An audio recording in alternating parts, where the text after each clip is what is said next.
अरण्यकांड छठा सर्ग। वानप्रस्थ मुनियों का राक्षसों के अत्याचार से अपनी रक्षा के लिए प्रभु श्री रामचंद्र जी से प्रार्थना करना और श्री राम का उन्हें आश्वासन देना। शरभंग मुनि के ब्रह्मलोक चले जाने पर प्रज्वलित तेज वाले ककुस्थ वंशी श्री रामचंद्र जी के पास बहुत से मुनियों के समुदाय पधारे। उनमें वैखानस, वालखिल्य, संप्रक्षाल, मरीचीप, बहुसंख्यक, अश्मकुट्ट, पत्राहार, दंतोलूखली, उन्मज्जक, गात्रशय्य, अशय्य, अनवकाशिक, सलीलाहार, वायुभक्ष, आकाश निलय, स्थंडीलशायी, ऊर्ध्ववासी, दांत, आर्द्र पटवासा, सजप, तपोनिष्ठ और पंचाग्नि सेवी, इन सभी श्रेणियों के मुनि तपस्वी मुनि थे। वे सभी तपस्वी ब्रह्म तेज से संपन्न थे और सुदृढ़ योग के अभ्यास से उन सब का चित्त एकाग्र हो गया था। वे सब के सब शरभंग मुनि के आश्रम पर प्रभु श्री रामचंद्र जी के समीप आए। धर्मात्माओं में श्रेष्ठ परम धर्मज्ञ श्री रामचंद्र जी के पास आकर वे धर्म के ज्ञाता समागत ऋषि समुदाय उनसे बोले, रघुनंदन, आप इस इक्ष्वाकु वंश के साथ ही समस्त भूमंडल के स्वामी, संरक्षक एवं प्रधान महावीर है, महारथी महावीर है। जैसे इंद्र देवताओं के रक्षक है, उसी प्रकार आप मनुष्य लोक की रक्षा करने वाले। आप अपने यश और पराक्रम से तीनों लोकों में विख्यात है। आप में पिता की आज्ञा के पालन का व्रत, सत्य भाषण तथा संपूर्ण धर्म विद्यमान है। नाथ, आप महात्मा, धर्मज्ञ और धर्मवत्सल है। हम आपके पास प्रार्थी होकर आए हैं, इसीलिए ये स्वार्थ की बात निवेदन करना चाहते हैं। आपको इसके लिए हमें क्षमा करनी चाहिए। स्वामिन, जो राजा प्रजा से उसकी आय का छठा भाग करके रूप में ले ले और पुत्र की भांति प्रजा की रक्षा न करे, उसे महान अधर्म का भागी होना पड़ता है। श्री राम, जो भूपाल प्रजा की रक्षा के कार्य में संलग्न हो, अपने राज्य में निवास करने वाले सब लोगों को प्राणों के समान अथवा प्राणों से भी अधिक प्रिय पुत्रों के समान समझकर सदा सावधानी के साथ उनकी रक्षा करता है, वह बहुत वर्षों तक स्थिर रहने वाली अक्षय कीर्ति पाता है। अंत में ब्रह्मलोक जाकर वहां भी विशेष सम्मान का भागी होता है। राजा के राज्य में मुनि फल मूल का आहार करके जिस उत्तम धर्म का अनुष्ठान करता है, उसका चौथा भाग धर्म के अनुसार प्रजा की रक्षा करने वाले उस राजा को प्राप्त हो जाता है। श्री राम, इस वन में रहने वाला वानप्रस्थ महात्माओं का यह महान समुदाय, जिसमें ब्राह्मणों की ही संख्या अधिक है तथा जिसके रक्षक आप ही है, राक्षसों के द्वारा अनाथ की तरह मारा जा रहा है। इस मुनि समुदाय का बहुत अधिक मात्रा में संहार हो रहा है।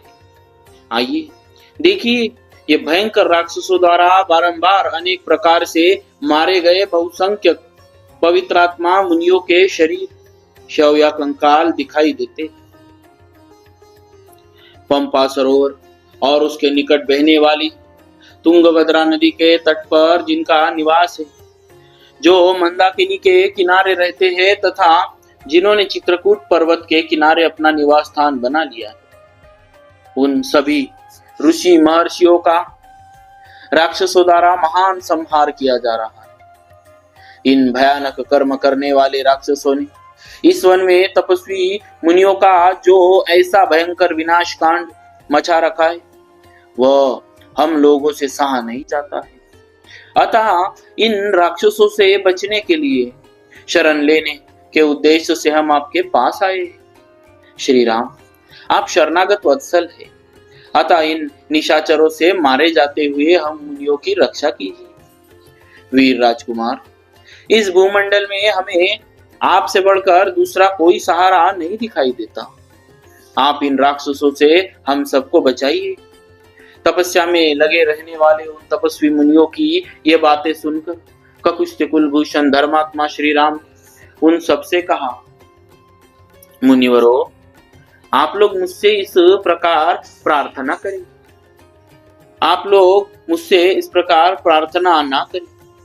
मैं तो तपस्वी महात्माओं का आज्ञापालक, मुझे केवल अपने ही कार्य से वन में तो प्रवेश करना ही, इसके साथ ही आप लोगों की सेवा का सौभाग्य भी मुझे प्राप्त हो जाएगा। राक्षसों के द्वारा जो आपको यह कष्ट पहुंच रहा है, इसे दूर करने के लिए ही मैं पिता के आदेश का पालन करता हुआ इस वन में आया हूं। आप लोगों के प्रयोजन की सिद्धि के लिए मैं दैवात यहाँ आ पहुंचा हूं। आपकी सेवा का अवसर मिलने से मेरे लिए यह वनवास महान फलदायक होगा। तपोधनो, मैं तपस्वी मुनियों से शत्रुता रखने वाले उन राक्षसों का युद्ध में संहार करना चाहता हूं। आप सब महर्षि भाई सहित मेरा पराक्रम देखें। इस प्रकार उन तपोधनों को वरदान देकर धर्म में मन लगाने वाले तथा श्रेष्ठ दान देने वाले वीर प्रभु श्री रामचंद्र जी, लक्ष्मण जी तथा तपस्वी महात्माओं के साथ सुतीक्ष्ण मुनि के पास गए। भक्तों, यहाँ ऋषियों का एक समुदाय जो ब्रह्मा जी के नख से उत्पन्न हुआ है, ब्रह्मा जी के बाल रोम से प्रकट हुए महर्षियों का समूह, जो भोजन के बाद अपने बर्तन धो पोंछ कर रख देते हैं, दूसरे समय के लिए कुछ नहीं बचाते, सूर्य अथवा चंद्रमा की किरणों का पान करके रहने वाले, कच्चे अन्न को पत्थर से कूट कर खाने वाले, पत्तों का आहार करने वाले, दांतों से ही उखल का काम लेने वाले, कंठ तक पानी में डूबकर तपस्या करने वाले, शरीर से ही शैया का काम लेने वाले, अर्थात बिना बिछौने के ही भुजा पर सिर रखकर सोने वाले, शैया के साधनों से रहित, निरंतर सत्कर्म में लगे रहने के कारण कभी अवकाश न पाने वाले, जल पीकर रहने वाले, हवा पीकर जीवन निर्वाह करने वाले, खुले मैदान में रहने वाले, वेदी पर सोने वाले, पर्वत शिखर आदि ऊंचे स्थानों में निवास करने वाले, मन और इंद्रियों को वश में रखने वाले, सदा भीगे कपड़े पहनने वाले, निरंतर जप करने वाले, तपस्या अथवा परमात्मा तत्व के विचार में स्थित रहने वाले, गर्मी के मौसम में ऊपर से सूर्य का और चारों ओर से अग्नि का ताप सहने वाले ऋषियों के बारे में, मुनियों के बारे में बताया गया है, जिनका संवाद प्रभु श्री राम से हुआ है।